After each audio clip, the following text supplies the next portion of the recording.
Okay, now that we have this Enduro fastened up on this horse, I'm going to point out a few key factors when determining if your fit is correct. And correct fit is what will equal good performance. So I just want you to take note of a few things. First of all, you can see how the mud strap is just barely pulling upwards on that bottom toe strap. That's telling me that this mud strap is snug enough to do what it needs to do. If you look closely at the gap in this boot, you can see the front of the toe is all the way to the front of the boot. So this boot is the correct fit from front to back.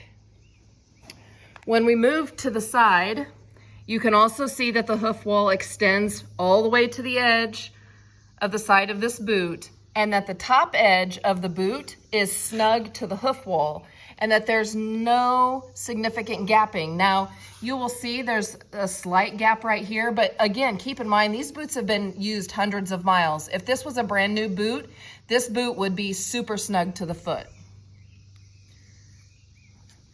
On the mud straps, I actually have the new neoprene sleeves that I'm now carrying on the mud straps, which I actually prefer.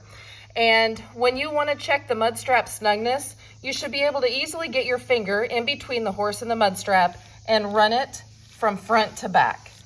It should not be squeezing your finger shouldn't be turning white, it should not be a struggle to get your finger in there. But you don't want it super loose and super sloppy, otherwise it's not going to do its job. Now when we come around to the back of the boot, I do have my EVA foam tape modified gaiter on this boot. It's what I prefer. When I look at the heel strap, I can move it easily up and down.